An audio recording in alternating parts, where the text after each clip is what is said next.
the mob was 30 meters away. Maybe less. I could smell them, sweat, anger, and something darker. Bloodlust. They carried stones. Wooden clubs. One man had a machete that caught the late afternoon sun like a blade of fire. They were chanting. Not words. Just noise. Animal noise. The kind that says, "You're prey. We're predators." And this ends one way. I was cornered against the alley wall in old Cairo. Garbage piled high on both sides. Rotting vegetables. Broken glass. Nowhere to run. Nowhere to hide. My back pressed against crumbling brick that had stood for 100 years. It wouldn't stand much longer. Neither would I. "There she is," someone screamed. A woman. Her voice cut through the roar like a knife. "The kafir. The blasphemer. My name is Maryam. I'm 23 years old. And I'm a Christian. In this neighborhood, in this moment, that's a death sentence." The crowd surged forward. I saw their faces clearly now. My neighbor, the one who sold fruit at the corner. The shopkeeper who used to smile at me. The teenage boy who played soccer in the street. They weren't human anymore. They were something else. Something possessed by rage and righteousness. I couldn't breathe. My chest was so tight I thought my ribs would crack. My hands shook. I wanted to scream, but my throat was closed. I'd been running for 20 minutes. Ever since someone spray-painted a cross on my family's door. Ever since the mosque loudspeaker crackled to life with my name. My name. Broadcast like a warrant. Like a hunting call. Maryam Habib. Christian. Apostate. She has insulted the Prophet. She must face justice. I never insulted anyone. I just existed. I prayed in my home. I went to underground church. I tried to be invisible. But invisible doesn't exist for Coptic Christians in Egypt. Not anymore. Not when one rumor, one lie, one angry man can turn your neighbors into executioners. The first stone hit the wall beside my head. Brick exploded. Dust filled my eyes. I raised my arms to cover my face. Useless. Pointless. The next stone would hit me. Then another. Then another. Until I was just blood and broken bones in a Cairo alley. Another statistic. Another sectarian incident that the government would ignore. "Jesus," I whispered. My voice barely existed. "Jesus, please." I'd only been praying to him for 6 months. 6 months since my cousin, before they killed her, told me about Yeshua. About the God who doesn't demand perfection.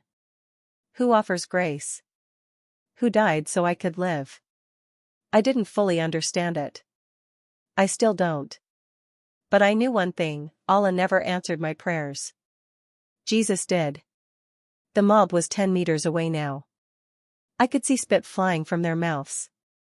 Could see the veins bulging in their necks. Could see murder in their eyes.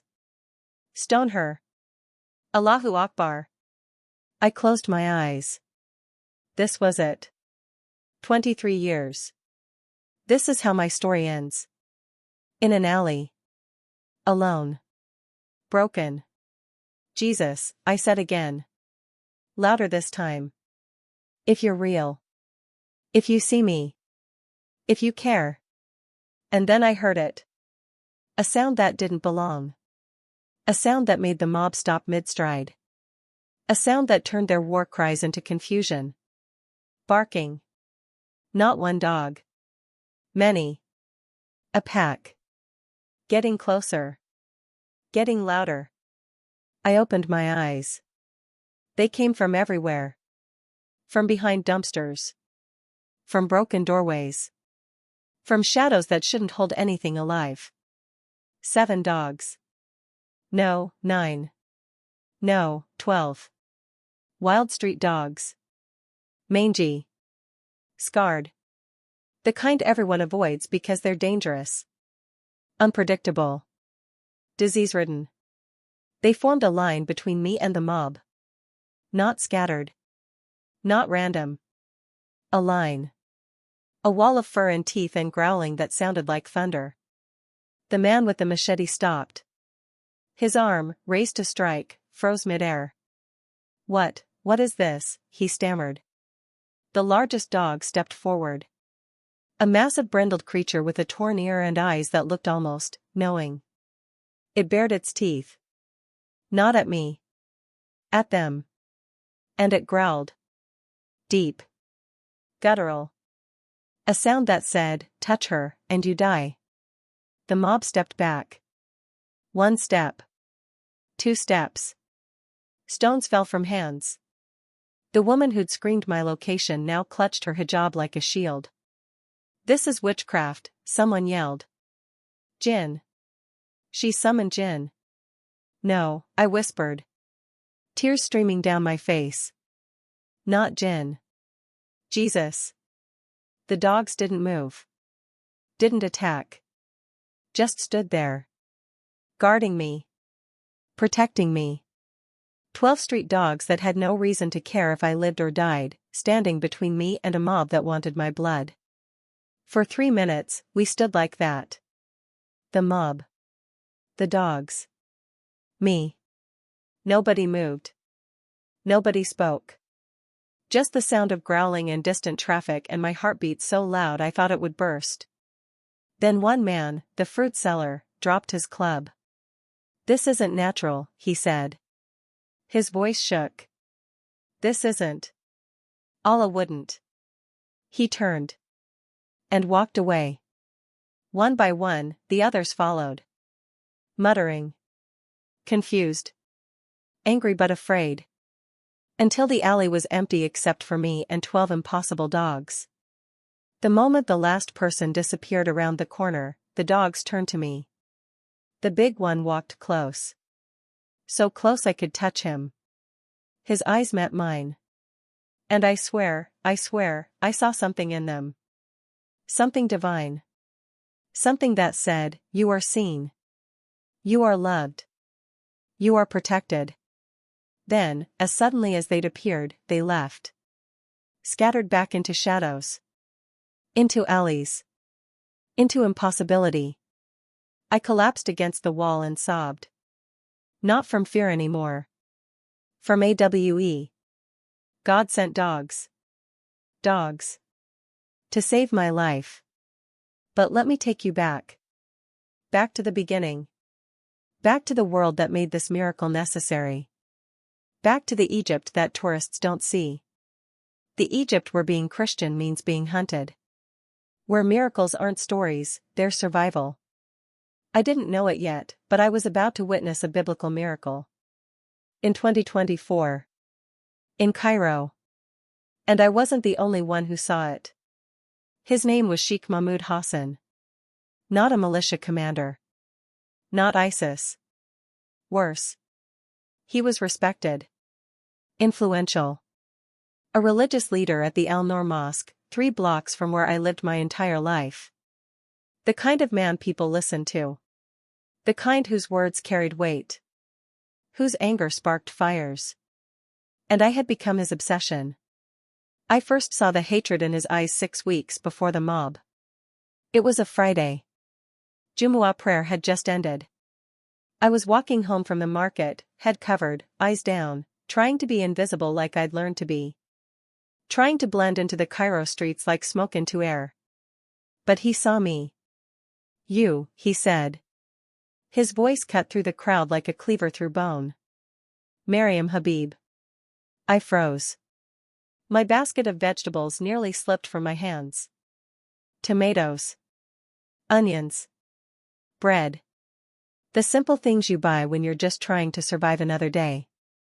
He stepped down from the mosque entrance. His white thobe was immaculate. His beard was perfectly trimmed. His eyes were black stones. Cold. Dead. The eyes of a man who'd convinced himself that hate was holy. "I know what you are," he said quietly. So quietly that only I could hear. But his words felt like screaming. I know what your family is. Christian filth hiding among the faithful. My mouth went dry. I'm just going home. Home? He smiled. It didn't reach his eyes. This is not your home. This is Muslim land. Your people are guests here. And guests who disrespect their hosts. He leaned closer. I could smell mint tea on his breath. They get removed. I wanted to run. My legs wouldn't move. My daughter attends university, he continued, his voice still that terrible whisper. She came home last week crying. Do you know why? Because a Christian girl in her class, a girl named Miriam, spoke about Isa al-Masih. About Jesus. About salvation through the cross. He spat the last word like poison. She told my daughter that Islam is incomplete. That Muhammad was just a prophet but Jesus is Lord. My blood turned to ice. That girl wasn't me. But there were 3 Maryams in that university. 3 Christian Maryams. And Sheikh Mahmoud had decided I was the one. That wasn't. Silence.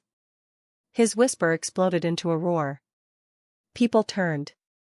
Stared. You Christians think you can poison our children? Spread your blasphemy in our institutions? In our country? Please, I didn't. You will stop. He stepped so close I could see the veins in his neck. You will stop your evangelism. You will stop your prayers. You will stop breathing our air. Or I will make sure this neighborhood knows exactly what you are. And in Egypt, Miriam, his smile returned. Cold. Cruel. Christians who make trouble have accidents. House fires. Car crashes. Mob justice. He paused. No one investigates accidents. He walked away. Left me standing there, shaking, holding my vegetables like they could protect me from what was coming. That was 6 weeks ago. What I didn't know, what I couldn't know, was that Sheikh Mahmoud didn't make idle threats. He made plans. For the next month, I watched my world slowly catch fire. First, graffiti appeared on our building. Crude. Hateful. Christians out. Kafir scum. My father tried to wash it off. It reappeared the next night. And the next. Eventually, he stopped trying. Then my younger brother, David, came home from school with a black eye. They said we worship 3 gods, he whispered through split lips. He was 12 years old. They said I'm going to hell. When I said Jesus loves them, they held me down and... He couldn't finish. I held him while he cried. My mother stopped going to the market. Too many cold stares. Too many accidental shoves. Too many muttered curses. We started buying from the Christian shop 4 neighborhoods away. Triple the price. But at least the shopkeeper wouldn't spit in our food. My father lost his job. 20 years as an accountant at a textile company. Budget cuts, his manager said. But 3 days later, a Muslim man was hired to replace him. My father didn't complain. Couldn't complain. In Egypt, Christians who complain disappear. We were being strangled. Slowly. Systematically. And I knew, we all knew, who was behind it. Sheikh Mahmoud was turning our neighborhood against us. Sermon by sermon. Rumor by rumor. Lie by lie. The Christians are bringing corruption. They insult the Prophet in their homes. They conspire with the West to destroy Islam. They steal jobs from faithful Muslims. Week after week, his voice echoed from the mosque loudspeakers. Week after week, the looks got harder. The threats got bolder. The safety got thinner. Then, 3 weeks ago, my cousin Miriam, yes, another Miriam, we're named after the mother of Isa, was found dead in the Nile. Suicide, the police report said. Her wrists were bruised. Like she'd been held down. Her body showed signs of. I can't. I can't say it. But it wasn't suicide. Everyone knew it wasn't suicide. But the police didn't care. She was Christian. Case closed. At her funeral, small, quiet, terrified, her mother grabbed my hand. Her eyes were empty. Grief had hollowed her out. "You're next, Miriam," she whispered. "He's coming for all of us. One by one. Run. Please. Run." But where could I run? This was my home. My city. My country. My family had been in Egypt for 15 centuries. We were here before the Arabs. Before Islam. We were the original Egyptians. And now we were being erased. I started praying differently after Miriam died. Not the careful, quiet prayers I'd learned in underground church. Not the whispered "Jesus, help me" petitions. I started praying with desperation. With anger. With the kind of raw, broken honesty that comes when you have nothing left to lose. "Jesus, where are you? Why won't you stop this? Why won't you protect us? We're your people. Do something." He didn't answer. Not then. The heavens felt like brass. My prayers felt like they bounced off the ceiling and fell dead at my feet. 2 weeks ago, my father gathered us in our tiny apartment. His hands were shaking. "We're leaving," he said. "I've been saving. I have enough for bus tickets to Alexandria. We have family there. We'll be safer." "When?" my mother asked. 2 weeks. "I need to sell some things first." Quietly. We had 2 weeks. 14 days to escape. To survive. To make it out of Cairo before Sheikh Mahmoud's hatred turned from pressure to violence. We almost made it. Then, 5 days ago, everything exploded. Someone, I still don't know who, told Sheikh Mahmoud that I'd been teaching children about Jesus. That I'd been running secret Bible studies in my home. That I'd converted a Muslim girl. All lies. All lies. I'd been hiding. Surviving. Keeping my head down. But truth doesn't matter when hate needs an excuse. That Friday, Sheikh Mahmoud's sermon wasn't about theology. It was about me. "There is a snake among us," his voice boomed from the loudspeakers. I heard it from my window. My blood turned to ice. A young woman who poisons our children with Christian lies. Who mocks Islam. Who blasphemes the Prophet. Her name is Miriam Habib. And if the authorities won't act, then we must. My father's face went white. "Pack. Now. We leave tonight." But we were too late. By sunset, our door was marked. A crude red cross. The mark of death. In the old days, they marked Christian homes for tax collection. Now they mark them for elimination. By midnight, they were outside. Not a mob yet. Just watchers. Men smoking cigarettes. Staring at our window. Making sure we didn't run. My father made a decision. "You go," he told me. "You're the target. If you're gone, maybe they'll leave us alone." "Baba, no. Go." He shoved money into my hands. "Go to the Church of the Virgin Mary in Mokattam. Father Antonius will hide you. When it's safe, we'll come get you." I left at 3 a.m. Slipped out the back window. Climbed down the fire escape like a thief. Like a criminal. I was 23 years old, running from my home because a man decided I didn't deserve to live. I made it 4 blocks before someone saw me. There. The Habib girl. And the hunt began. They chased me through Cairo's twisted streets. Through alleys I'd known since childhood. Past the bakery where I bought bread every Sunday. Past the school where I learned to read. Everything familiar turned hostile. Home became a hunting ground. I ran until my lungs burned. Until my legs screamed. Until I couldn't run anymore. And that's when I found myself trapped in that alley. Cornered. Alone. With a mob 30 meters away and death in their eyes. They were hunting me. And I had nowhere left to run except up. To the God I'd just started believing in. To the Jesus who'd been silent for so long. I didn't know it yet, but he'd been listening the whole time. And he was about to answer in a way that would make an entire neighborhood question everything they thought they knew about God. The dogs saved me that day. But they couldn't save me from what came after. Fear. Not the quick, sharp fear of a mob chasing you. That kind of fear has adrenaline. Has purpose.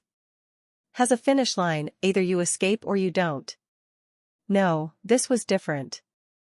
This was the slow, suffocating fear that wraps around your chest and squeezes. The kind that wakes you at 3 a.m. with your heart hammering. The kind that makes you flinch at every sound, every shadow, every stranger's glance. I made it to the Church of the Virgin Mary in Mokattam that night. Father Antonius hid me in a storage room behind the sanctuary. Boxes of old hymnals. Dusty vestments. A thin mattress on cold concrete. No windows. One dim bulb hanging from a wire. This became my world. You can't leave, Father Antonius said. His face was kind but tired. So tired. He'd hidden dozens of Christians over the years. Maybe hundreds. Sheikh Mahmoud has people watching the church. If they see you, they'll burn this place down with all of us inside. So I stayed. 1 day became 3. 3 became a week. A week became 2. My family sent word through secret channels. They were alive. Barely. The mob had come to our apartment the night I fled. Broken windows. Destroyed furniture. My father's medical books, he'd been studying to take an exam, hoping to become a licensed paramedic, thrown into the street and burned. My mother's Bible, her grandmother's Bible, over 100 years old, ripped apart page by page while neighbors watched and cheered. But they didn't kill anyone. Because I wasn't there.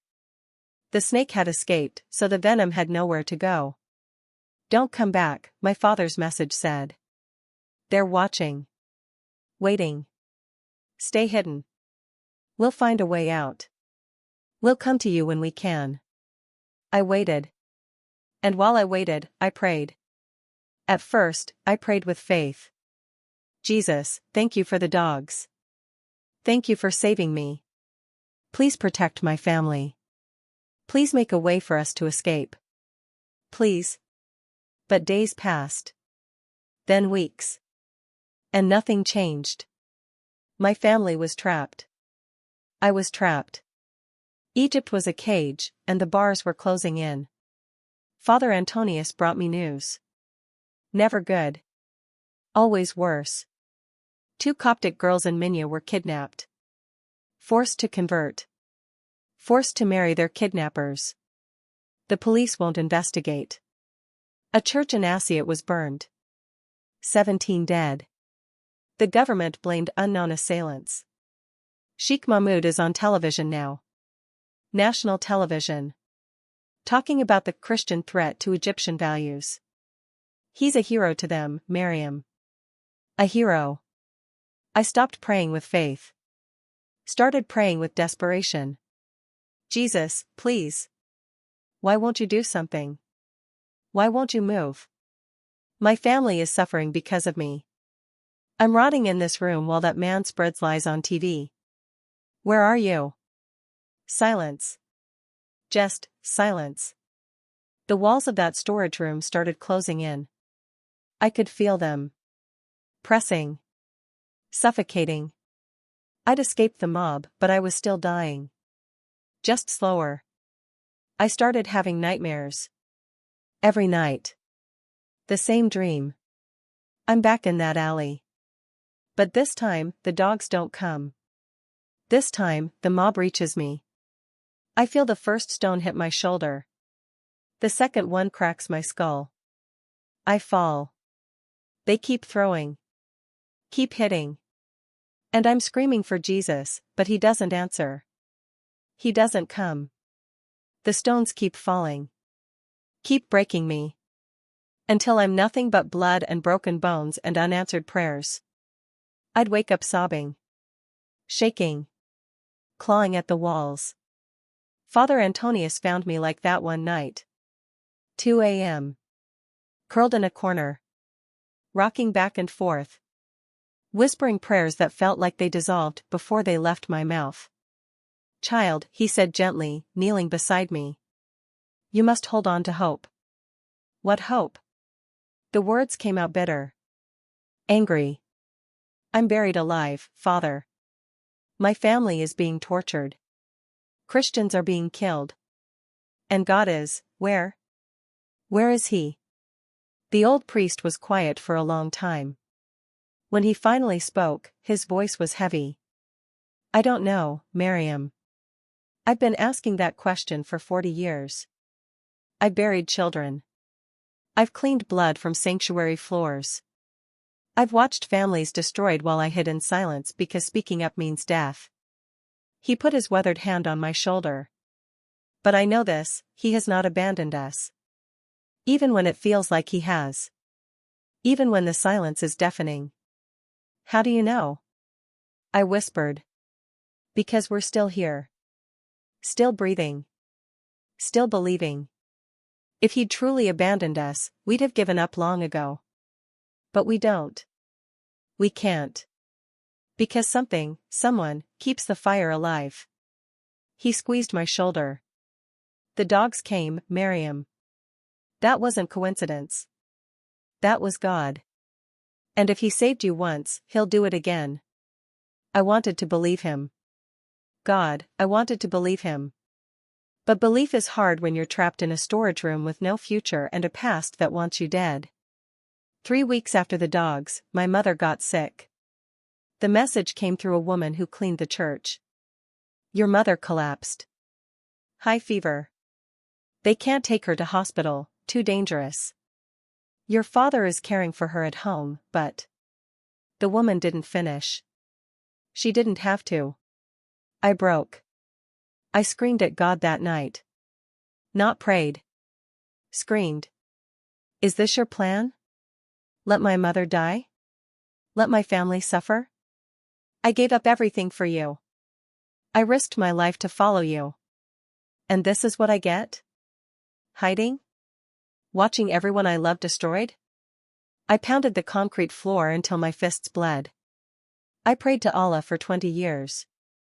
20 years. 5 times a day. Fasted. Followed every rule. He never answered. Never cared. So I turned to you. Because my cousin said you were different. That you loved me. That you died for me. And I believed her. I believed. My voice cracked. Tears and snot ran down my face. But you're just like Allah, aren't you? Silent. Distant. Demanding sacrifice but giving nothing back. I'm alone. Just like I was before. Except now I'm Christian, which means I'm not just alone, I'm hunted. I collapsed. Face against cold concrete. Body shaking with sobs. I can't do this anymore. I can't. If you won't help me, if you won't save my family, then just let me die. Let Sheikh Mahmoud find me. Let the mob finish what they started. I'm done. I'm done. And then, in that moment of absolute collapse, I heard it. Not a voice. Not words. Just a presence. Like someone sitting down beside me in the dark. Close enough to feel but impossible to see. And with that presence came a whisper. Not in my ears. In my spirit. Deep. Certain. Unshakable. I am with you. That's all. 4 words. But they hit me like lightning. I lifted my head. The storage room was empty. No angels. No light. No miraculous signs. Just boxes and dusty vestments and a dim bulb. But the presence was real. I felt it. Like arms around me. Like breath in my lungs. Like life pumping back into dead veins. Jesus? I whispered. I am with you. I have always been with you. And I will never leave you. Tears came again. But different this time. Not despair. Not anger. Something else. Something I hadn't felt in weeks. Hope. Not the fragile, wishful hope that breaks when circumstances get hard. The deep, stubborn hope that says, even if I die, I'm not alone. Even if my family suffers, God sees. Even if Egypt kills every Christian, Jesus is still Lord. And nothing, nothing, can change that. I don't know how long I sat there. Hours, maybe. Just, breathing. Feeling that presence. Letting it fill the hollow places inside me. Father Antonius found me in the morning. I must have looked different. He tilted his head, studied my face. What happened? He spoke to me, I said. My voice was hoarse from screaming. But steady. Jesus. He spoke to me. What did he say? That he's with me. That he's always been with me. I stood up. My legs were shaky, but they held. Father, I need to see my family. Miriam, that's. I know it's dangerous. I know Sheikh Mahmoud is looking for me. I know it might be a trap. But my mother is dying. And if God is with me, really with me, then I don't have to hide anymore. The old priest stared at me. Then, slowly, he nodded. When? Tonight. That afternoon, I prepared like someone preparing for war. Or a funeral. I wasn't sure which. I prayed. Not desperate, panicked prayers. Calm ones. Honest ones. Jesus, I'm scared. I don't know what's going to happen. But I trust you. If this is where I die, I trust you. If this is where you do another miracle, I trust you. Just, don't let me face it alone. As the sun set over Cairo, Father Antonius gave me a black abaya and niqab, full face covering. You'll blend in, he said. Walk with confidence. Don't run. If someone stops you, say you're visiting your sick aunt. Most importantly, he gripped my hands. Don't stop praying. Not for a second. I left the church at twilight. The streets of Cairo were chaos, cars honking, vendors shouting, the call to Maghrib prayer echoing from 1,000 mosques. I pulled the niqab tight and walked. My heart pounded so hard I thought people could hear it. Every man in a white thobe looked like Sheikh Mahmoud. Every group of young men looked like the mob. But I kept walking. One foot. Then another. Praying with every step. Jesus, be with me. Jesus, protect me. Jesus, make me invisible. I made it 6 blocks. Then 8. Then 12. My family's apartment was 2 blocks away when I heard it. A voice. Loud. Amplified. Coming from the Al-Noor Mosque. Sheikh Mahmoud's voice. Brothers and sisters, the Christian snake still hides among us. But snakes cannot hide forever. They always emerge. And when they do, I froze. He was there. Right there. 200 meters away. If he saw me. If anyone recognized me. And then, I remembered what the presence had said. I am with you. I took a breath. And kept walking. 1 block. Half a block. I could see my building now. 4th floor. 3rd window from the left.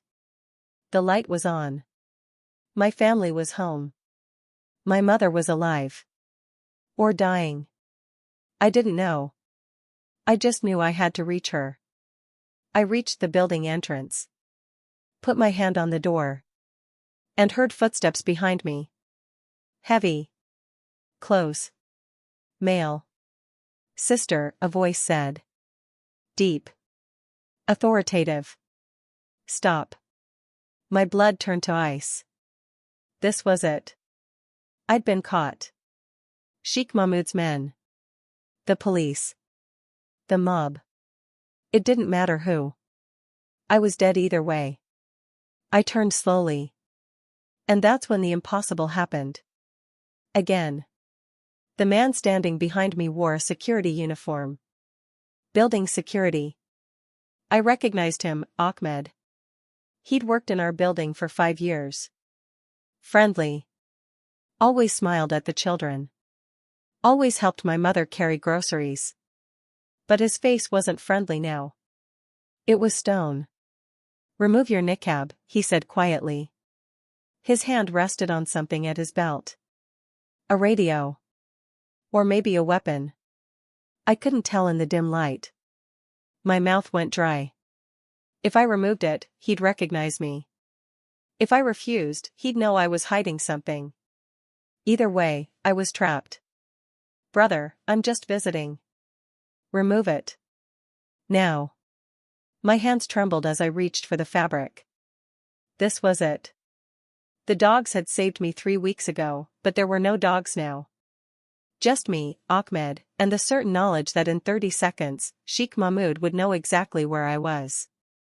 Jesus, I prayed silently, desperately. Jesus, if you're really with me. I pulled the niqab down. Ahmed's eyes went wide. Recognition flashed across his face. Maryam, he breathed. I waited for him to grab the radio. To shout. To call for Sheikh Mahmoud's men. I'd seen it happen before, neighbors turning on neighbors, friends betraying friends. In Egypt, loyalty to Islam trumps everything. Even 5 years of smiling and carrying groceries. But Ahmed didn't reach for his radio. Instead, he looked around quickly. The street was busy, but no one was watching us. He stepped closer, so close I could smell cigarette smoke on his uniform. 4th floor, he whispered. Your mother is very sick. Your father hasn't left her side in 2 days. Your brother, he paused. David tried to go to school yesterday. They beat him so badly he can't walk. Tears burned my eyes. Ahmed, Go. He pulled the niqab back up over my face with rough but quick movements. Before someone sees. The elevator is broken, take the stairs. Don't turn on any lights in the stairwell.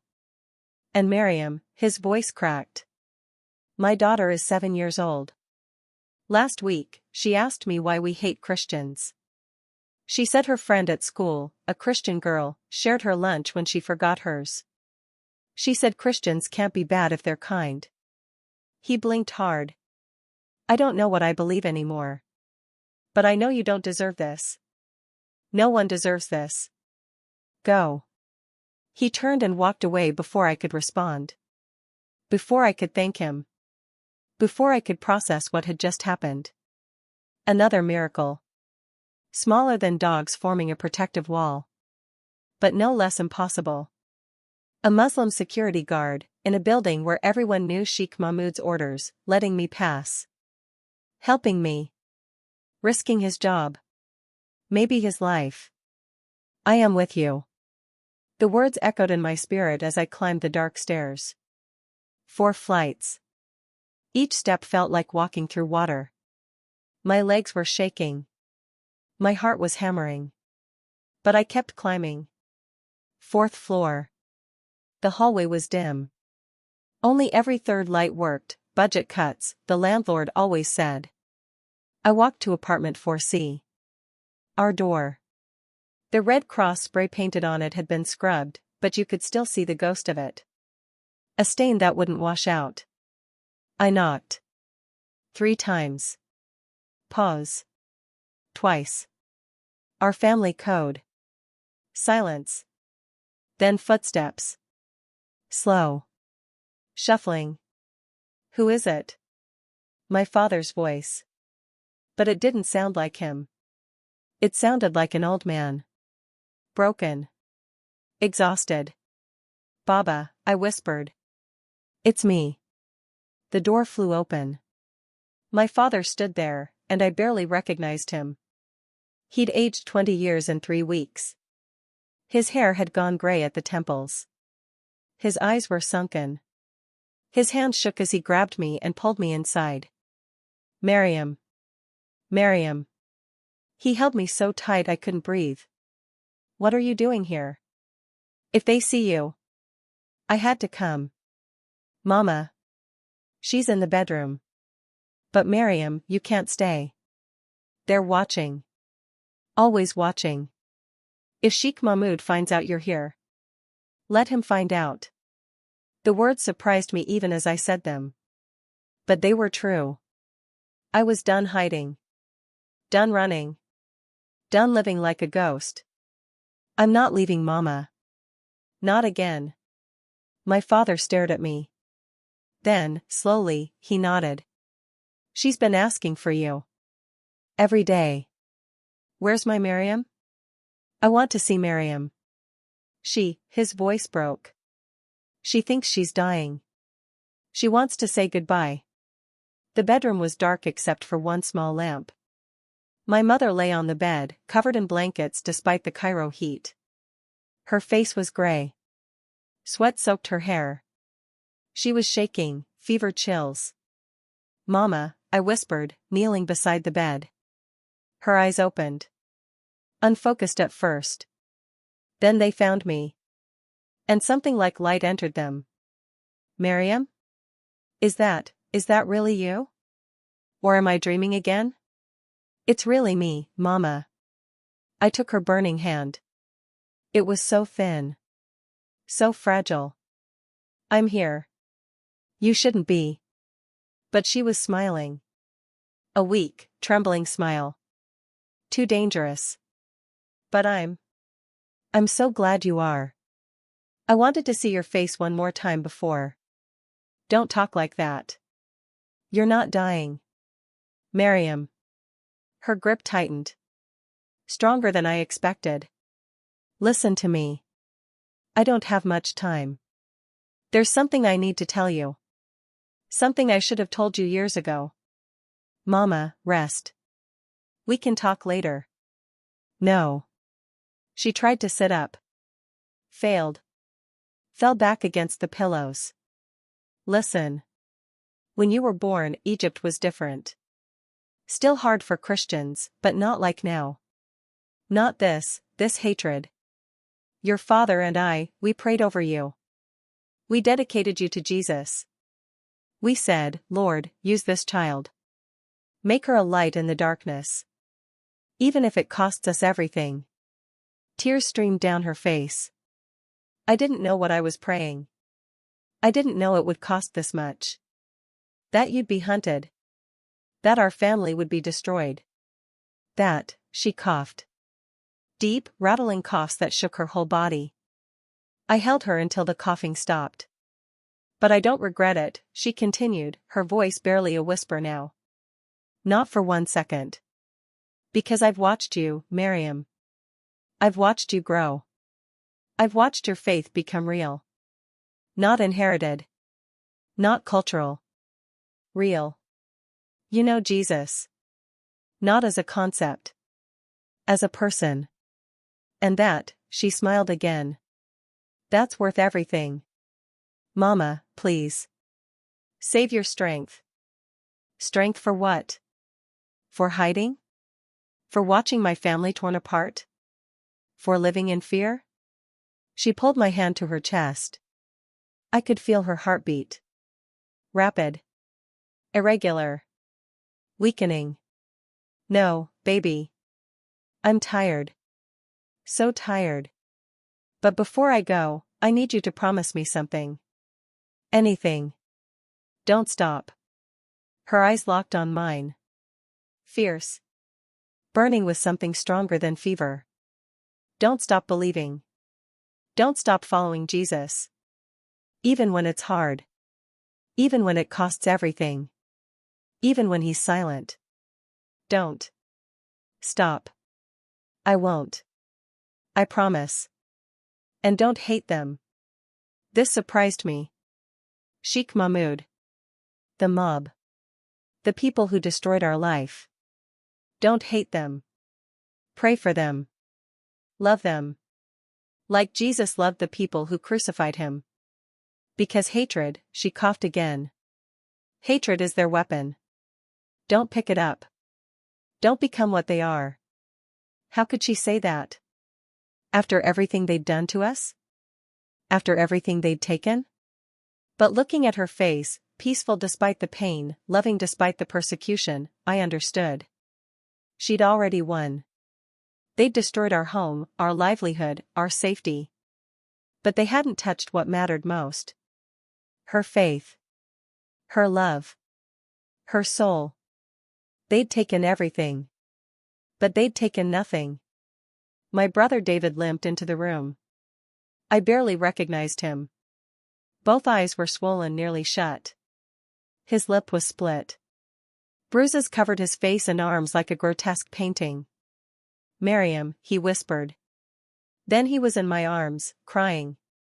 This 12-year-old boy who'd been beaten for believing the same Jesus I believed. For carrying the same name, Christian, that made us targets.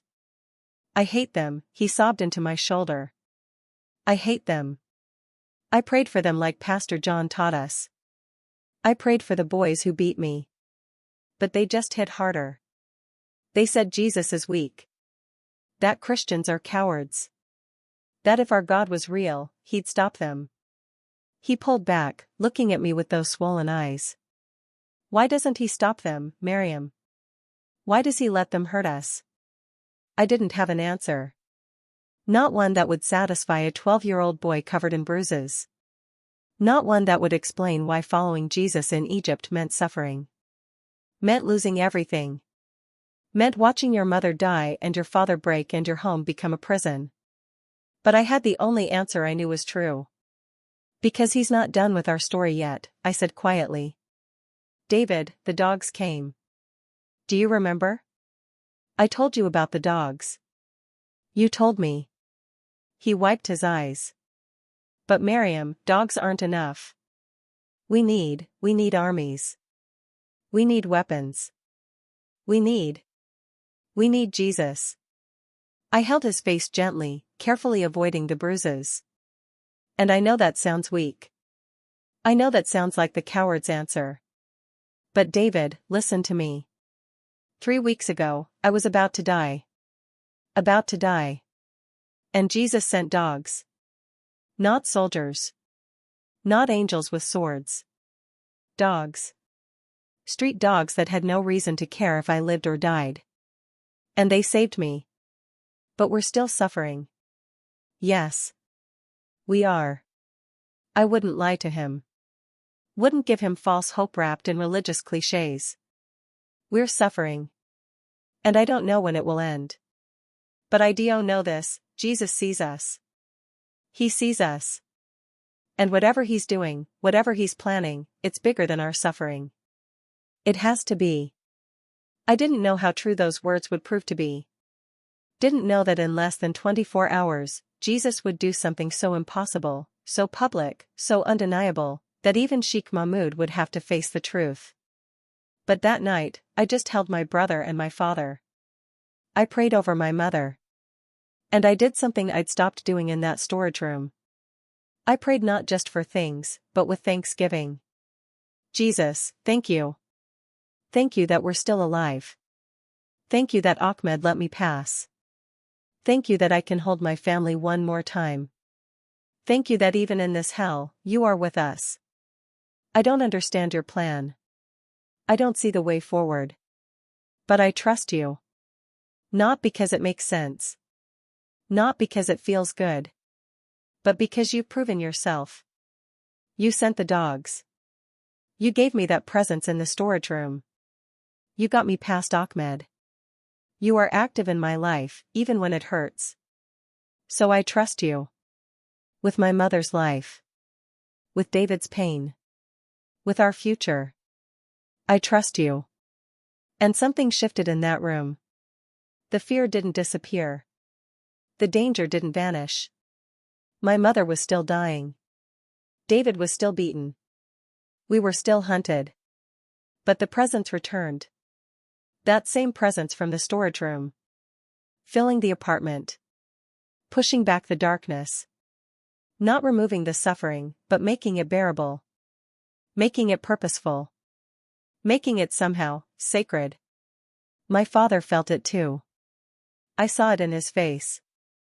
The way his shoulders straightened. The way his jaw set. The way his eyes, dead and hollow 30 minutes ago, sparked back to life. "We're going to be okay," he said. Not a question. A declaration. A prophecy. I don't know how. But we're going to be okay. He was right. But the road to okay would lead through something none of us expected. Through a moment so public, so miraculous, so impossible, that it would shake Cairo to its foundations. And it would start with the one man who wanted me dead more than anyone else in Egypt. Sheikh Mahmoud was about to get exactly what he wanted. He was about to find me. I stayed with my family that night. We didn't sleep. We prayed. We sang hymns, quietly, so the neighbors wouldn't hear. We read scripture by the light of that single lamp. And we prepared for what we all knew was coming. "They'll find out you're here," my father said around 3 a.m. His voice was calm. Too calm. The calm of a man who'd already accepted the worst. "Ahmed is a good man, but there are others. Someone will see. Someone will talk. By sunrise, Sheikh Mahmoud will know." "Then we leave before sunrise," I said. "All of us. Together. We go to the church. Father Antonius will hide us until..." "Until what, Miriam?" My mother's voice was stronger. The fever had broken an hour earlier, miraculously, impossibly broken. She was sitting up now, drinking water, color returning to her cheeks. Another small miracle we didn't have time to marvel at. Until Sheikh Mahmoud dies? Until Egypt becomes safe for Christians? That could be never. We can't hide forever. "So what do we do?" David asked. His voice was small. Frightened. Still a child, despite everything they'd done to take his childhood away. No one had an answer. We sat in silence as Cairo began to wake outside our window. The first call to prayer, far, echoed across the city. 5 a.m. The sky was turning from black to gray. Dawn was coming. And with it, discovery. My father stood and walked to the window. Carefully pulled back the curtain just an inch. Then he went completely still. "They're here," he whispered. "Who?" But I already knew. "Them. All of them." His voice was hollow. "There must be 50 people. Maybe more. In the street. Looking up at our building." I joined him at the window. Looked down. My heart stopped. The street was filled. Not just young men. Not just militants or extremists. Families. Old men.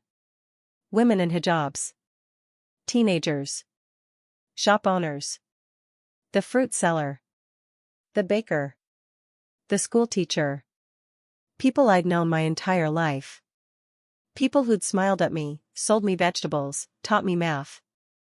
They were all there. Staring at our building. Waiting. And at the front of the crowd, standing beneath a streetlight like some kind of twisted messiah, was Sheikh Mahmoud Hassan. He was dressed in pristine white. His beard was freshly oiled. His eyes scanned the windows of our building like a predator searching for prey. And when his gaze landed on our window, on me, standing there like an idiot, he smiled. It was the smile of a man who'd won. He raised a megaphone to his lips. His voice boomed through the early morning air, shattering the brief peace of dawn. "Mariam Habib." The sound of my name made me flinch. "I know you're in there. 4th floor. Apartment C. You came to see your dying mother. How touching. How noble." The crowd murmured. Agreement. Approval. Blood hunger. "But you see, Mariam, you made a mistake. You thought you could hide. You thought you could insult Islam, poison our children with your lies, mock the Prophet, peace be upon him, and then hide behind your family like a coward. I started to yell. My father pulled me back from the window. Don't, he hissed. Don't engage. Don't give him ammunition. But Sheikh Mahmoud wasn't done. The punishment for blasphemy is death, he roared. The crowd roared back. The punishment for corrupting Muslims is death. The punishment for being a snake among the faithful is death. The chanting started. Low at first, then building. Growing. Becoming thunder. Death. Death. Death. My mother grabbed my hand. David pressed against my side. My father stood in front of us, as if his body could shield us from what was coming. You have 1 hour. Sheikh Mahmoud shouted. 1 hour to bring Maryam Habib down to face justice. If you refuse, we will come up and bring her down ourselves. And anyone who stands in our way, family, friends, Christian filth, will face the same justice. The crowd cheered. Actually cheered at the promise of violence. Sheikh Mahmoud lowered the megaphone. He folded his arms. And he waited. We have to call the police, David said desperately. They'll stop this. They have to stop this. My father laughed. It was a terrible sound. Empty. Broken. The police? David, the police are here. Look. He pointed to the edge of the crowd. 2 police officers stood there. Arms crossed. Watching. Not intervening. Not protecting. Just watching. Making sure the violence stayed contained. Making sure no Muslims got hurt in the process of killing Christians. This was Egypt. This was our reality. The government didn't stop mob violence against Christians. They managed it. Controlled it. Used it. We could run, I said. Out the back. Through the neighbor's apartment. Down the fire escape. Blocked, my father said. I checked while you were with your mother. They have men at every exit. Every stairwell. Every possible escape route. He turned to look at me. And in his eyes, I saw it. Acceptance. Resignation. Defeat. There is no escape this time, Maryam. No dogs. No miracles. Just, the end. No. I grabbed his arms. Don't say that. Don't think that. Jesus saved me before, Will he? My father's voice cracked. Will he, Maryam? Or will he let them tear you apart like they've torn apart thousands of Christians before you? Where was Jesus for the girls in Minya? Where was he for your cousin? Where was he for the 17 people burned alive in Asiat? Stop it. My mother's voice cut through the room like a sword. She stood, weak, trembling, but standing. You stop that right now. Both of you. She looked at my father. You taught our children that faith means trusting even when you can't see. That God is sovereign even when circumstances say otherwise. Don't you dare take that back now. Don't you dare teach them despair when they need hope. She turned to me. And you. You told David that Jesus isn't done with our story. You told him the dogs were just the beginning. Do you believe that? Or were those just pretty words to make a hurt child feel better? I opened my mouth. Closed it. Did I believe it? Really believe it? With a mob outside calling for my death? With Sheikh Mahmoud smiling like a demon in the street? With no escape and no help and no visible way out? Did I believe Jesus would save me again? The honest answer was, I didn't know. I wanted to. God, I wanted to. But wanting to believe and actually believing are 2 different things. And standing in that apartment with 50 people outside screaming for my blood, believing felt impossible. But then I remembered. The presents. The dogs. Ahmed letting me pass. My mother's fever breaking. Small miracles. Impossible moments. Breadcrumbs of grace leading through the darkness. Jesus hadn't been absent. He'd been present. Every step. Every breath. Every impossible moment. He was here now. I couldn't see him. Couldn't feel him. But that didn't mean he'd left. Yes, I said quietly. Yes, Mama. I believe it. Then pray. She sat back down on the bed. Exhausted from standing. We all pray. Because if there was ever a moment we needed a miracle, it's this one. We formed a circle. Held hands. And we prayed. Not the careful, theological prayers of church services. Not the memorized, religious prayers of ritual. We prayed like drowning people reaching for air.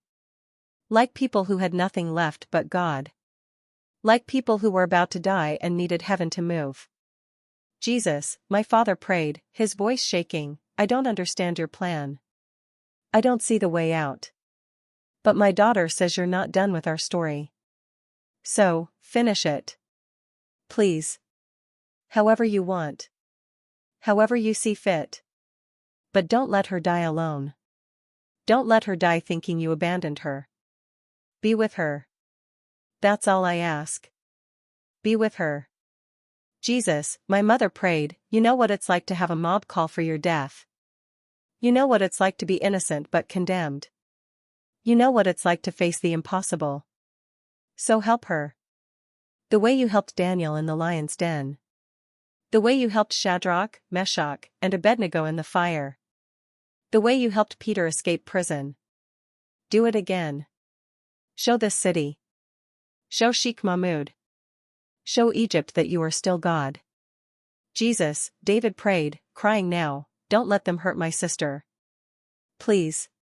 She's all I have. She's the only one who makes me feel safe. If you take her, I don't know if I can keep believing. So please. Please. Save her. Then it was my turn. I opened my mouth. No words came. What could I say that hadn't been said? What could I pray that would change the impossible situation outside our door? But then, from somewhere deep inside, from that place where the presence lived, words came. Not my words. His words. Jesus, I prayed, I'm about to walk into a mob that wants me dead. And I'm scared. Terrified. But I'm also ready. Because if I die today, I die knowing you. And that's worth more than a long life hiding in fear. So I'm not asking you to save me. I'm asking you to glorify yourself. However that looks. If it means my death becomes a testimony. If it means my blood becomes seed for the church. If it means Muslims see Christians die with grace and it breaks their hearts open to you, then do it. Use me. However you want. I'm yours. Silence filled the room. Outside, the chanting continued. Death. Death. Death. Inside, we were wrapped in peace. Impossible, inexplicable peace. My father checked his watch. 30 minutes left. Then we wait 30 minutes, my mother said. And then? David asked. I stood up. Walked to the window. Looked down at the mob. At Sheikh Mahmoud. At the sea of angry faces that wanted my blood. And I made a decision. Then I go down. What? My father jumped up. Miriam and oh. We'll fight them. We'll. Fight with what, Baba? We have no weapons. No help. No escape. If I don't go, they'll come up here. And they'll kill all of us. David, Mama, you, everyone. I turned to face my family. But if I go willingly. If I walk down there with my head high.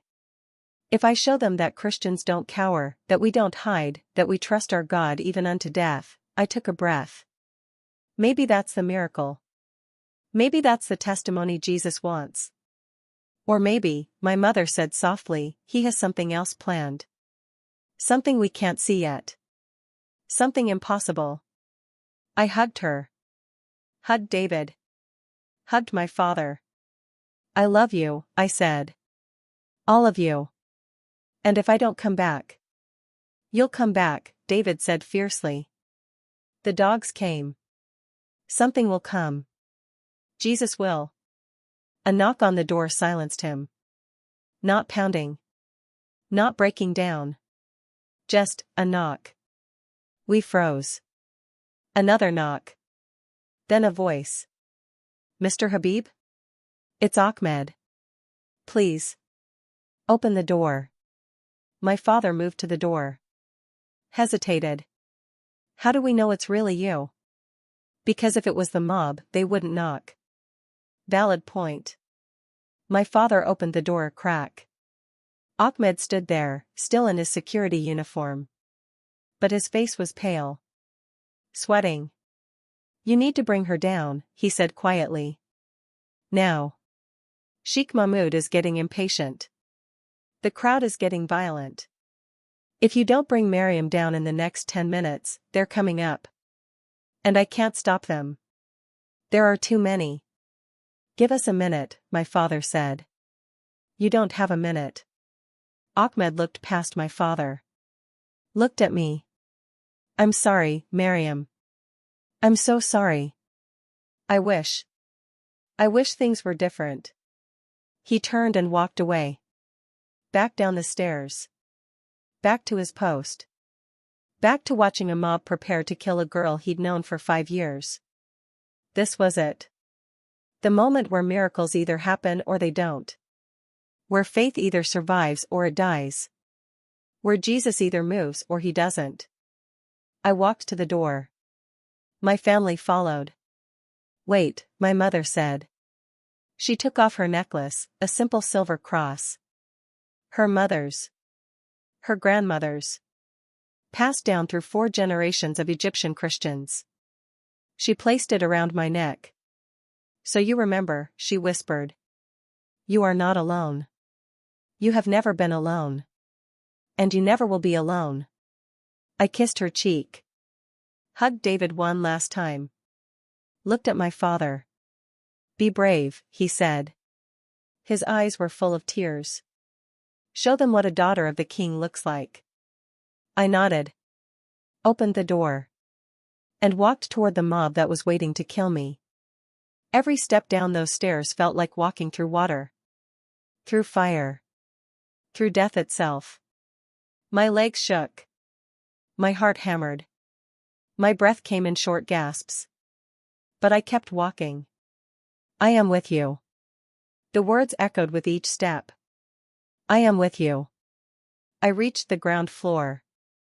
The building entrance. The door that led to the street. To the mob. To Sheikh Mahmoud.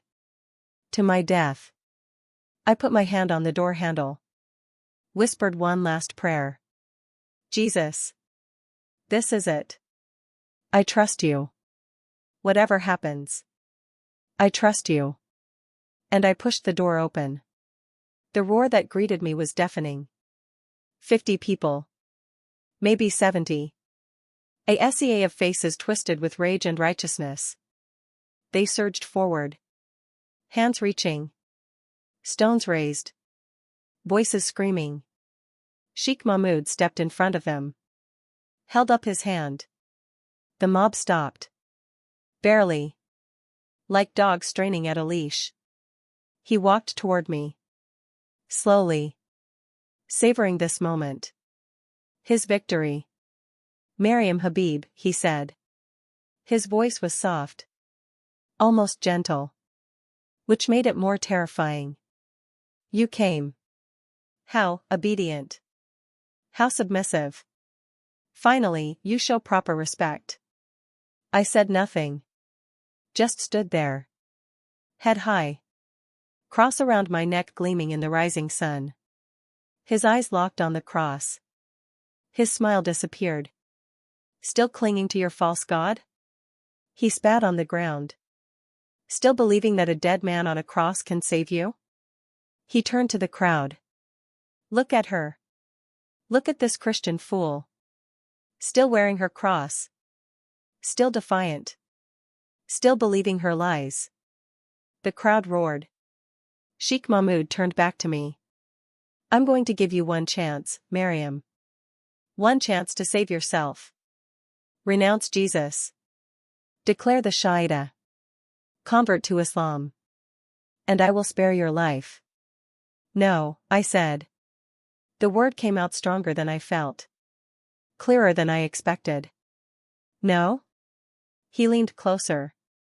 Do you understand what no means? It means you choose death. It means I let this mob tear you apart. It means your mother watches you die. Your father. Your little brother. Is your pride worth that? It's not pride, I said quietly. It's truth. Jesus is Lord. He died for me. He rose for me. He saved me. And I cannot, deny him. Not for you. Not for this mob.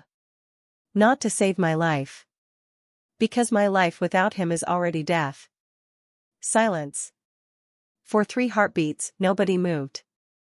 Nobody spoke. Then Sheikh Mahmoud smiled. So be it. He raised his hand. The mob surged forward. And that's when heaven opened. The mob was 3 meters away. 2 meters. I could see their eyes, wild, empty, consumed. I could smell their sweat. Could hear their breath. Could feel the heat of their bodies pressing in. Hands reached for me. Stones raised. Voices screaming for blood. I closed my eyes.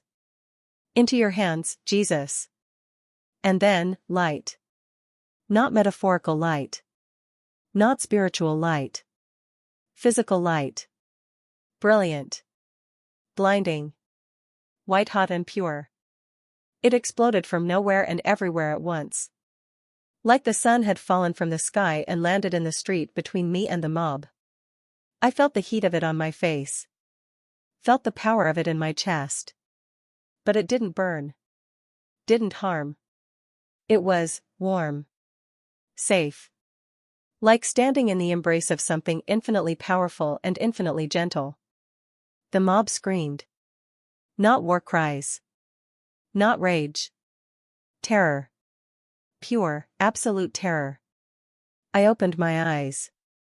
The light was fading now, dimming to something bearable. And as my vision cleared, I saw what had appeared. A man. No. Not a man. More than a man. Much more. He stood between me and the mob. 8 feet tall. Maybe taller, it was impossible to judge because he seemed to exist in dimensions I couldn't fully comprehend. His skin glowed with that same white light, but softer now. His eyes were like fire, not destructive fire, but refining fire. Pure. Holy. Terrifying and beautiful all at once. He wore robes that moved in wind that wasn't there. And in his right hand, he held a sword. Not a human sword. Not metal. This was made of light itself. Flames danced along the blade. The air around it shimmered and cracked like reality was bending. An angel. A warrior angel. Standing between me and Sheikh Mahmoud's mob. The mob had fallen back. Some people were on the ground. Some were running. Some stood frozen, staring with mouths open and eyes wide. One man had dropped his stone. It rolled across the pavement with a sound like thunder in the sudden silence. Sheikh Mahmoud himself had stumbled backward. His pristine white thobe was dirty now, he'd fallen when the light appeared. His carefully oiled beard was askew. His eyes, those cold, dead eyes that had promised my death, were now wide with something I'd never seen in them before. Fear. The angel didn't speak. Didn't move. Just stood there. Sword raised. Eyes scanning the crowd. And the message was clear. Touch her, and you face me. What? Sheikh Mahmoud's voice cracked. He cleared his throat. Tried again. What is this? What sorcery? It's not sorcery. My voice surprised me. It came out clear. Strong. Unshaken. Because I wasn't shaken. For the first time in weeks, maybe my entire life, I felt completely, absolutely, impossibly safe. It's Jesus. It's the God you say is dead. It's the Savior you mock. It's the King you refuse to acknowledge. I stepped forward. Toward the angel. Toward the mob. Toward Sheikh Mahmoud. The angel shifted slightly. Not blocking me. Protecting me. His presence moved with me like a shield. You said Jesus couldn't save me, I continued. My voice was getting louder. Stronger. Not with my strength, with his. You said I worship a dead God. You said Christians are weak. Cowards. Helpless. I gestured to the angel. Does this look weak to you? Sheikh Mahmoud said nothing. His mouth opened. Closed. Opened again. No words came out. Someone in the crowd, a young man, maybe 20, fell to his knees. I see it, he whispered. Then louder. I see it. The angel. The sword. It's real. We all see it, someone else shouted. A woman's voice. It's not a trick. It's standing there. This is Jinn. Sheikh Mahmoud finally found his voice. She summoned demons.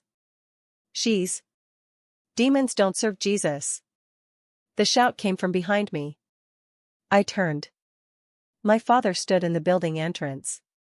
My mother beside him. David between them. All three staring at the angel with tears streaming down their faces. My father stepped forward. Sheikh Mahmoud, you know your Quran. You know demons flee at the name of Isa al-Masih. You know jinn cannot stand in the presence of holiness. So if this is a demon, command it to leave. Use the name of Allah. Use the Quran. Banish it. Sheikh Mahmoud's face went pale. Because he couldn't. We all knew he couldn't. If he tried and it didn't work, if the angel stayed, his authority would shatter. His power would break. Everything he'd built would crumble. But if he didn't try, he was admitting defeat. He looked around. Looking for support. Looking for help. But the mob wasn't a mob anymore. It was a crowd of confused, terrified people who'd come expecting to kill a Christian girl and instead were face to face with the impossible. The angel moved. Just one step. Toward Sheikh Mahmoud. The Imam stumbled backward. Tripped. Fell on his back. The sword of light hovered above him. Not threatening. Just present. Undeniable. Real. Please, Sheikh Mahmoud whispered. All his authority gone. All his power stripped away. Just a man. Scared. Small. Human. Please don't kill me. The angel didn't respond. But I heard, felt, words in my spirit. Not audible. But clear as thunder. Tell him. Tell him what? I whispered. Tell him why I'm here. I knelt beside Sheikh Mahmoud. This man who'd destroyed my family. Who'd hunted me. Who'd incited a mob to kill me. And I felt pity. Not hatred. Not revenge. Pity. Because looking at him now, terrified, broken, faced with proof that Jesus is real and he'd spent years fighting against him, I saw what he really was. Lost. The angel isn't here to kill you, I said softly. He's here to save me. And to show you the truth you've been running from your entire life. What truth? His voice was barely a whisper. That Jesus is exactly who he said he is. Lord. Savior. King. God in flesh. The angels serve him. Heaven obeys him. And no amount of hatred, no amount of violence, no amount of religious zeal can change that truth. Tears ran down Sheikh Mahmoud's face. But if he's real, if Jesus is God, then he couldn't finish. Wrong, I said gently. You've been wrong. We've all been wrong about something. But Jesus, I looked up at the angel. At the sword of fire. At the impossible creature standing guard over a Christian girl in a Cairo street. Jesus doesn't want your death, Sheikh Mahmoud. He wants your life. He wants you to know him. Really know him. Not as a prophet. Not as a good teacher. As Savior. I can't, he whispered. My reputation. My position. My family. Everything I built. Is nothing. The voice came from the crowd. A man pushed forward. I recognized him, Abdul, one of Sheikh Mahmoud's most devoted followers. His face was wet with tears. Sheikh, I see it too. The angel. The light. And I've been having dreams. 4 months I've been having dreams about Isa. About Jesus. About him calling my name. I thought I was going insane. I thought it was shaitan. But it's not. It's real. He's real. I've had dreams too. Another voice. Another follower. Then another. Then another. One by one, people in the crowd began confessing. Dreams. Visions. Encounters with Jesus that they'd hidden. Ignored. Suppressed. But now, faced with an angel standing in a Cairo street, the dam broke. He healed my daughter. We said it was medicine, but it was him. Jesus healed her. He spoke to me. Told me to stop hating Christians. I didn't listen. I've been reading the Injil in secret. The Gospel. And everything in me knows it's true. I'm done. Abdul shouted. He dropped to his knees right there in the street. Hands raised. Face toward heaven. Jesus. Isa al-Masih. If you're real, and I know you're real because I'm looking at your angel, then save me. Forgive me. I've hurt people.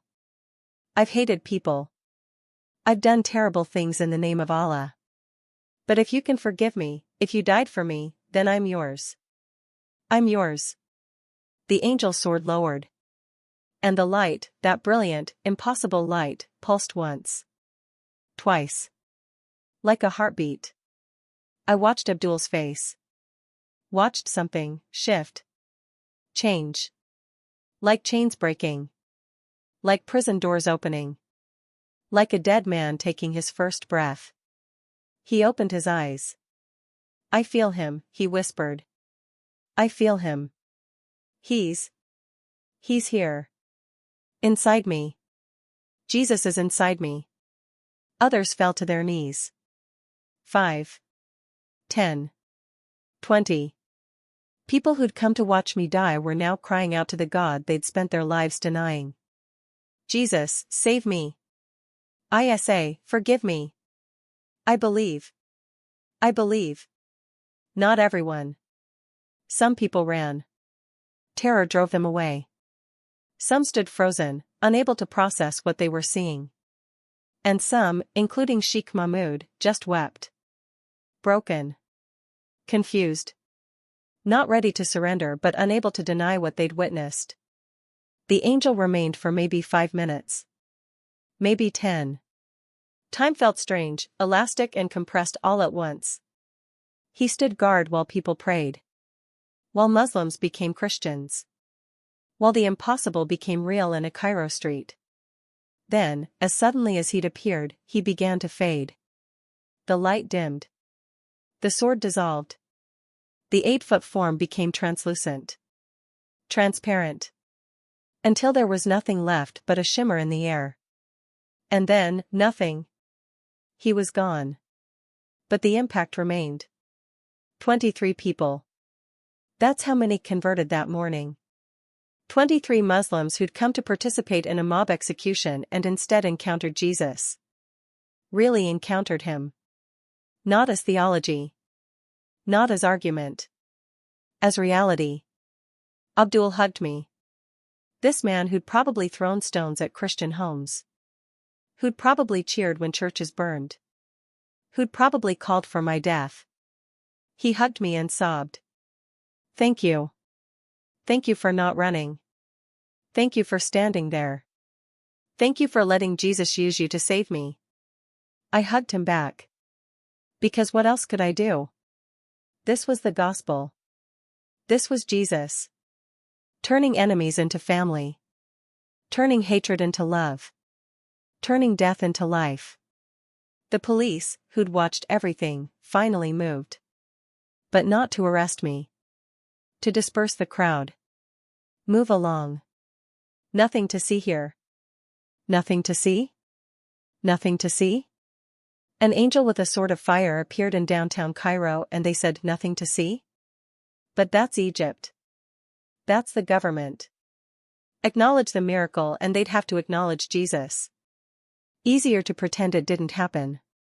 Easier to write it off as mass hallucination.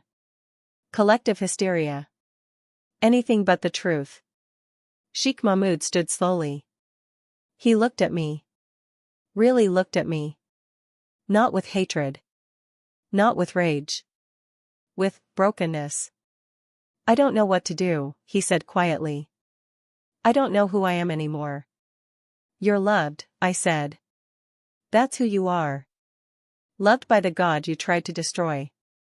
And whenever you're ready, if you're ever ready, he's waiting. He nodded slowly. Then turned and walked away. Shoulders slumped. Authority shattered. A man who'd lost everything and didn't yet know that losing everything was the first step to finding everything. My family surrounded me. Holding me. Crying. Praising Jesus. David was laughing and crying at the same time. I told you. I told you Jesus would do something. I told you. You did, I said, holding him tight. You did. Father Antonius appeared from somewhere in the crowd. His old face was alight. Child, he breathed. I've been praying for 50 years to see what I just saw. An angel. A real angel. In the streets of Cairo. Protecting a Christian girl. Calling Muslims to Jesus. He laughed. A sound like bells. Like joy that had been buried for decades finally breaking free. God is not done with Egypt. He's not done with us. Ahmed the security guard approached hesitantly. Miriam, I saw everything. And I've been thinking about what my daughter said. About Christians being kind. About maybe being wrong to hate. He swallowed hard. I'm not ready to convert. I don't know if I ever will be. But I want to learn. To understand. To know what could make a girl like you stand in front of a mob and not hate us. It's not me, I said. It's Jesus. It's always Jesus. Then maybe, Ahmed said slowly, I need to meet this Jesus. The sun was fully up now. Cairo was waking. And in this street, in this moment, heaven and earth had touched. The impossible had happened. The miracle, the undeniable miracle, had occurred. But the story wasn't over. Because 23 Muslims had just become Christians in one of the most dangerous countries in the world to be Christian. And the persecution that would follow would make everything that came before look like a warm-up. But that's a different chapter.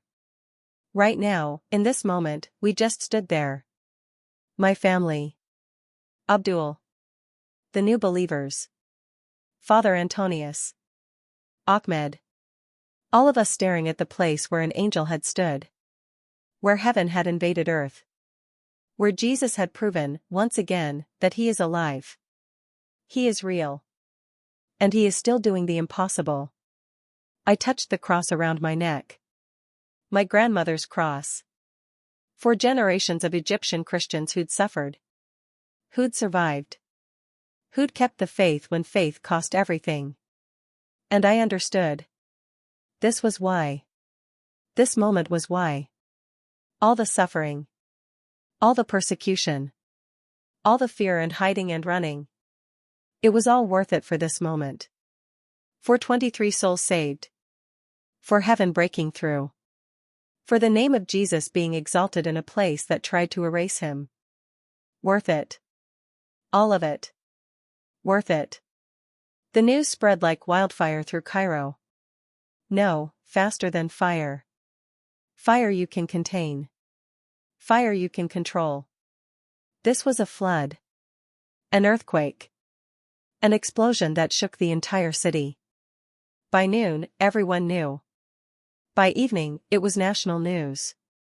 By the next day, it was international. Mass hallucination in Cairo street. Mob claims to see angel protecting Christian woman. Religious extremism leads to shared delusion. The secular media tried to explain it away. Tried to rationalize it. Tried to make it anything other than what it was. But they couldn't explain the videos. 17 people recorded it on their phones. 17 shaky, amateur videos from different angles showing the same impossible thing, a being of light appearing in a Cairo street. A sword of fire. A Christian girl standing unharmed while a mob that wanted her dead fell back in terror. The videos went viral. Millions of views in hours. Tens of millions in days. Everyone had an opinion. CGI. Staged. Mass hypnosis. Demons. Angels. Jesus. But the skeptics couldn't explain one critical thing, the witnesses. Not just the Muslims who converted. Not just the mob. But the others. The ones with no reason to lie.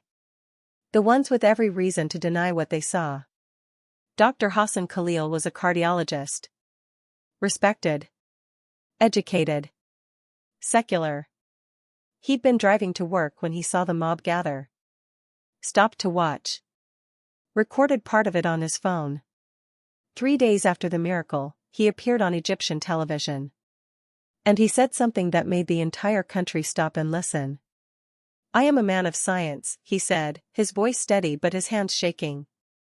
I do not believe in supernatural events. I believe in evidence. In data. In things that can be measured and tested. But what I saw in that street, he paused. Took a breath. I have no scientific explanation. No rational justification. I saw a being, a humanoid being, approximately 2.4 meters tall, emanating light in a visible spectrum that should not be possible from a biological source. I saw a weapon made of what appeared to be plasma or concentrated energy. I saw this being appear from nothing and disappear into nothing. And I saw, his voice cracked. I saw 23 people fall to their knees and cry out to a God they'd spent their lives denying. That is not mass hallucination. That is not hysteria. That is not CGI. He looked directly into the camera. That was real.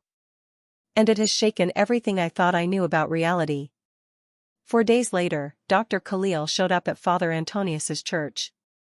I need to know more about this Jesus, he said quietly. Because if he can send angels to protect his followers, I want to be his follower. He converted 2 weeks later. Lost his position at the hospital. Lost his prestigious career. Didn't care. I lost nothing, he told me when I met him. I found everything. Then there was Officer Mahmoud Youssef. One of the 2 policemen who'd stood watching the mob.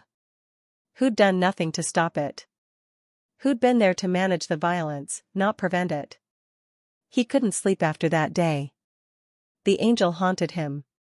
Every time he closed his eyes, he saw the sword of fire. Every time he tried to pray, his normal Muslim prayers, he felt nothing. Empty. Like praying to a ceiling. 6 days after the miracle, he went to the police chief. I can't do this anymore, he said. I can't stand by and watch Christians be killed.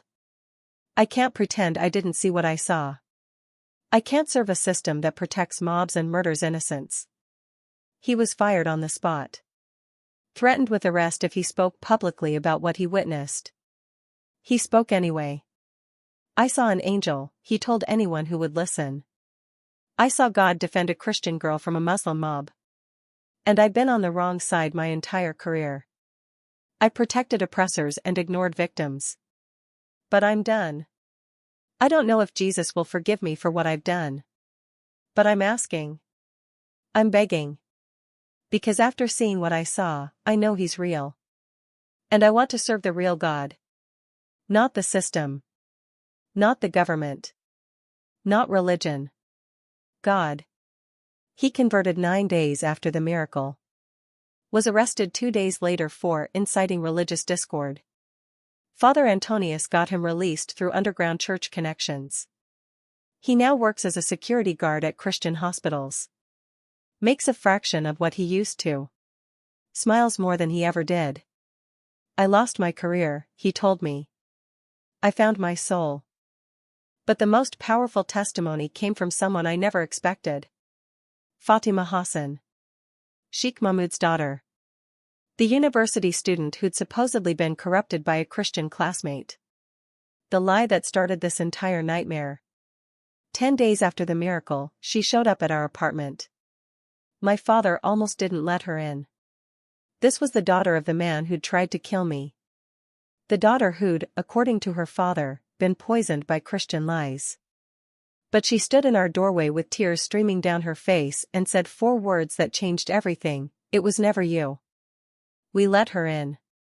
She sat in our tiny living room, still damaged from the mob's attack, and told us the truth. There was a Christian girl in my class, she said quietly. Her name was Sarah. She was kind. Patient. When I had questions about Christianity, she answered them. Never pushy. Never aggressive. Just honest. And her answers made sense in a way Islam never did. So I started reading the Injil, the Gospel, in secret. And I felt something. Something I'd never felt in a mosque. Something alive. She twisted her hands in her lap. My father found out. He was furious. He demanded to know who corrupted me. I was terrified. So I lied. I said it was a different Miriam. Not Sarah. Because Sarah was my friend and I didn't want her hurt. I thought if I gave my father a different name, he'd investigate and find nothing and let it go. I didn't know, she sobbed. I didn't know he'd fixate on you. I didn't know he'd destroy your life. I didn't know he'd try to kill you. Fatima, my mother said gently, why are you here? Because I saw the videos. Everyone saw the videos. And I knew that was Jesus protecting you. The same Jesus I'd been reading about. The same Jesus who's been calling my name in dreams. The same Jesus my father spent his life fighting against. She looked up at me. I'm so sorry. This is my fault. All of it. Your family's suffering. The mob. Everything. It's my fault. No, I said firmly. It's not your fault. You were a scared girl trying to protect your friend. Sheikh Mahmoud made his own choices. The mob made theirs. You didn't force anyone to hate. You didn't force anyone to attack. And you didn't force Jesus to send an angel. I knelt in front of her. Fatima, why are you really here? She took a shuddering breath. I want what you have. That faith. That courage. That peace. Even when a mob wanted you dead, you had peace. Even when you were about to die, you didn't hate us. You pitied us. I want to know how. I want to know Jesus the way you know him. She closed her eyes. I want to convert. But I'm terrified. My father will disown me. My family will reject me. I might be killed. But after seeing that angel, after watching you stand in front of that mob, after reading the gospel for months, I can't not follow Jesus. I just can't. We prayed with her that day. My family. Father Antonius. Abdul, who'd become a regular presence in our lives, helping protect new converts. We prayed over Fatima Hassan, daughter of the Imam who tried to kill me. And we watched her become our sister. She moved into a safe house the next day. Underground railroad for Christian converts. Her father issued a public statement disowning her. Called her a traitor. A deceiver. A snake. She didn't care.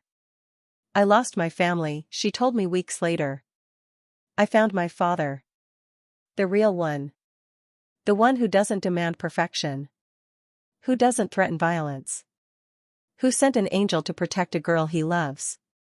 That's my father now. The conversions continued. Not just the 23 from that morning.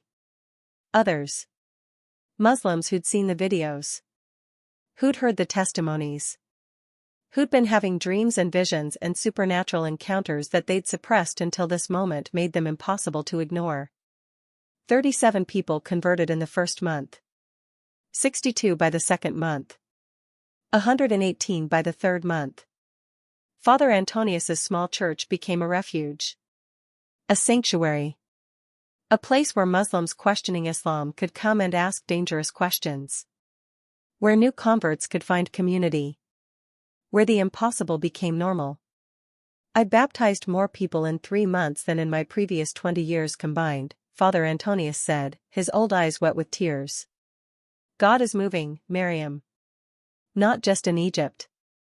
The videos reached Sudan. Syria. Libya. Iraq. I'm getting messages from Muslims across the Middle East saying they had dreams about Isa. That they saw the angel video and something broke inside them. That they can't deny Jesus anymore. He gripped my hands. Do you understand what this means? That mob tried to kill you. And Jesus turned it into the greatest evangelistic event in Egyptian history. Only God could do that. But with the miracles came the backlash. The Egyptian government cracked down. Hard. They couldn't stop the videos, they were everywhere, copied and shared faster than they could be deleted. But they could stop the conversions. Or try to. New laws. Anti-proselytization laws that made it illegal to share the gospel with Muslims. Mandatory reporting, if you knew someone was converting, you had to report them or face jail. Increased surveillance of churches. Arrests of converts. Deportations of foreign missionaries. And the mobs continued. Abdul's house was firebombed. He escaped. Barely. His wife, who'd also converted, suffered second-degree burns. Dr. Khalil was beaten outside his new workplace. 3 men. No witnesses. No arrests. Officer Youssef was attacked by his former colleagues. Traitor they called him. Broke his arm in 2 places. Fatima received death threats daily. Her father publicly stated he'd wash his hands of her blood if someone killed her. Permission. Authorization. A fatwa from a father to his daughter. But none of them recanted. None of them denied Jesus. None of them went back. We saw the angel, Abdul said, his house still smoldering behind him. We know it's real. You can't unsee that. You can't unknow Jesus once you've met him. So yes, we're suffering. Yes, we're being persecuted. But we're alive. Really alive. For the first time in our lives. The UN got involved. Human rights organizations. International pressure on Egypt to stop the violence. It helped. A little. Not enough. Never enough. But the church grew anyway. Underground. Hidden. Resilient. House churches popped up across Cairo. New believers meeting in secret. Praying together. Reading scripture together. Learning to follow Jesus in a country that wanted them dead for it. And I became something I never intended to be. A symbol. The girl with the angel. That's what they called me. Muslims whispered my name like a legend. Christians pointed to me as proof that God still protects his people. The government wanted me silenced. Dead. Gone. But I was still here. Still breathing. Still following Jesus. I didn't ask for this, I told Father Antonius one night. 6 months after the miracle. We were hiding in a safe house. My family had moved 4 times by then, always one step ahead of the authorities. I didn't ask to be famous. To be a symbol. To have people's faith depend on my story. No one asks for it, the old priest said gently. Moses didn't ask to lead Israel. David didn't ask to kill Goliath. Esther didn't ask to save her people. But God doesn't ask permission, child. He just uses whoever is willing. And you were willing. You stood in front of that mob when you could have run. You declared Jesus when you could have recanted. You trusted when every logical reason said don't. And God used that trust to shake a nation. But the suffering is part of the story, he interrupted. Jesus didn't promise comfort. He promised presence. I am with you. That's what he said, yes? That's what he's proven. And he's still with you. Still with all of us. Every beating. Every threat. Every loss. He's there. In it. Through it. Beyond it. I nodded.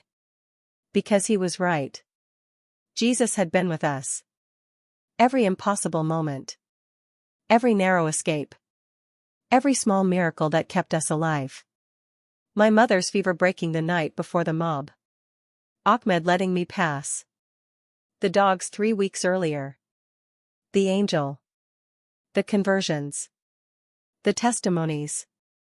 The growth of the church despite everything trying to destroy it. Small miracles weaving together into one massive, undeniable testimony: Jesus is alive. And he is still moving in the Middle East. Still doing the impossible. Still turning enemies into family and death into life and persecution into growth. 7 months after the miracle, Sheikh Mahmoud appeared at our door. Not with a mob. Not with threats. Alone. Broken. Barely recognizable. He'd lost everything. His position at the mosque, dismissed for allowing Christian propaganda to flourish. His reputation, destroyed when his own daughter converted. His family, his wife left him, his sons disowned him. His faith, shattered the day he saw an angel defending the girl he'd tried to kill. I can't sleep, he said quietly, standing in our doorway like a beggar. I can't pray. I can't function. Every time I close my eyes, I see that angel. That sword. And I hear a voice saying, you fought against me. But I still love you. I don't understand it. I don't deserve it. But I can't escape it. My father should have slammed the door. This man had destroyed our lives. Had tried to murder his daughter. Had incited violence that killed other Christians across Cairo. But my father didn't slam the door. He opened it wider. Come in, he said. And we told Sheikh Mahmoud about Jesus. The real Jesus. Not the prophet of Islam. Not the dead teacher of history. The living Lord who died for his sins. Who rose for his redemption. Who sent an angel not to kill him but to wake him up to truth. He wept. This powerful Imam who'd commanded respect and fear. He wept like a child. Can he forgive me? He whispered.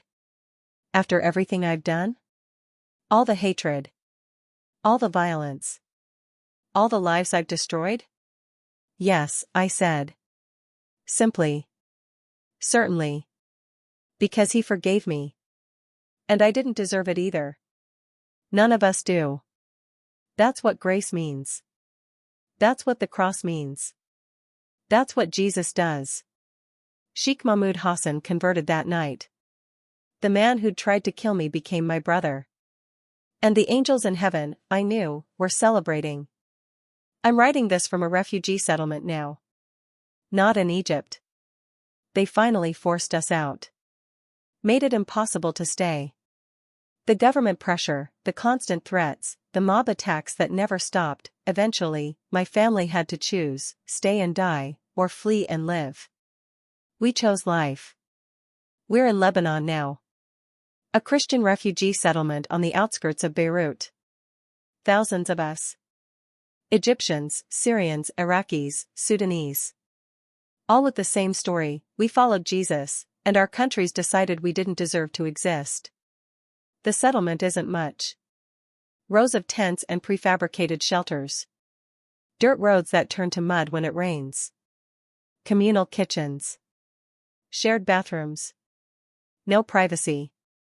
No comfort. By world standards, we have nothing. By kingdom standards, we have everything. Because Jesus is here. More present, more real than he ever was when we had homes and jobs and security. There's something about losing everything that makes you see what you never really lost. Him. His presence. His provision. His impossible, inexplicable faithfulness. Every single day, he provides. Sometimes it's miraculous: food appearing when we have nothing, money arriving from anonymous sources, medical supplies donated at the exact moment someone needs them. Sometimes it's mundane: a neighbor sharing bread, a child's laughter cutting through despair, sunshine breaking through clouds after days of rain. But it's always provision. Always him. Always proof that he meant what he said: I will never leave you. I will never forsake you. My family lives in a single shelter. 12 feet by 12 feet. 4 people. We have 2 mattresses, a portable stove, a plastic bin for our clothes, and a solar lantern. That's it. That's everything we own. My father works odd jobs, translation services for NGOs, tutoring refugee children, anything to earn a few dollars. My mother helps in the communal kitchen, cooking for 200 people at a time. David, now 13, goes to the settlement school. He's learning English. Wants to be a pastor someday. So I can tell people about the angel, he says. So they'll believe. And me? I tell the story. Every single day, I tell the story. To other refugees who've lost hope. To Muslims who arrive at the settlement questioning everything they were taught. To journalists who come looking for sensational stories and leave with testimonies they can't explain away. To Christians who've forgotten that miracles aren't history, they're present. I've told the story of the angel over 1,000 times now. Maybe more. I've lost count. Each time, I see the same thing: eyes widening, mouths opening, hearts breaking open to the possibility that Jesus is real and he's active and he's doing the impossible right now, today, in the 21st century. The videos are still circulating. Still going viral. Still changing lives. 2 weeks ago, a man from Saudi Arabia found me. He'd traveled for 3 days to reach this settlement. Just to meet me. Just to confirm I was real. That the story was real. I watched the video 50 times, he said, his voice shaking. 50 times. Looking for the fake. Looking for the trick. Looking for the explanation that would let me dismiss it and go back to my comfortable Muslim life. But I couldn't find it. The videos are from multiple angles. Multiple sources. The witnesses are credible. The conversions are documented. And I had a dream. He looked at me with tears streaming down his face. I had a dream where Isa, Jesus, appeared to me and said, I sent the angel for Miriam. I'm sending this message for you. Stop running. Come home. So I came. To hear the story from you. To know if Jesus really does this. Really saves. Really changes people. I told him the story. Again. For the 1,000 and something time. And I watched, again, as Jesus used my testimony to break through decades of religious programming and cultural conditioning and demonic deception. The Saudi man converted 3 days later. Lost his family. Lost his citizenship. Saudi Arabia revoked it when they discovered his conversion. Lost his wealth. He'd been a successful businessman. Lost everything. I lost nothing, he said, echoing Dr. Khalil's words. I found Jesus. Everything else was just noise. Distraction. Empty pursuits. But him? He's real. He's alive. And that's worth more than everything I left behind. That's the testimony I hear every week now. Muslims coming to faith. Losing everything. Gaining Jesus. And never, not once, regretting the trade. Abdul is here too. In the settlement. His wife is healed, miraculous recovery, doctors can't explain it. They run a house church in their shelter. 40 people crammed into a space meant for 4. Worshipping. Praying. Learning scripture. Growing in faith. This is what the early church looked like, Abdul said last week. Persecuted. Homeless. Hunted. But alive. Really, truly alive. We're living the book of Acts, Miriam. Living it. He's right. We are. Every week, someone new converts. Every week, someone gets healed. Every week, someone shares a testimony of God's provision or protection or presence. Every week, the impossible becomes normal. Dr. Khalil is here too. Working in the settlement's medical clinic. Treating refugees for free. Using his medical degree, the one Egypt tried to strip from him, to serve the most vulnerable. He's training other doctors. Teaching them not just medicine but ministry. How to treat the body while pointing to the healer. I lost my prestigious career, he told a group of medical students last week. I went from a top hospital in Cairo to a tent clinic in Lebanon. From 6-figure salary to volunteer work.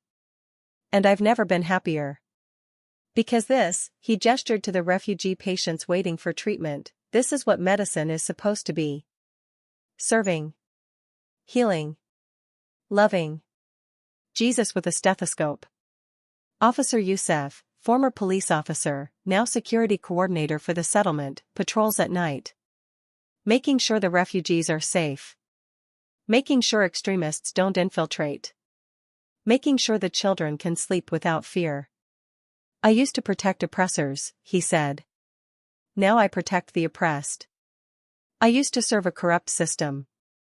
Now I serve the king. This is what I was made for. Fatima is here too. Sheikh Mahmoud's daughter. My sister now. She teaches children, refugee kids who've seen horrors no child should see. She teaches them reading, math, history. But mostly, she teaches them hope.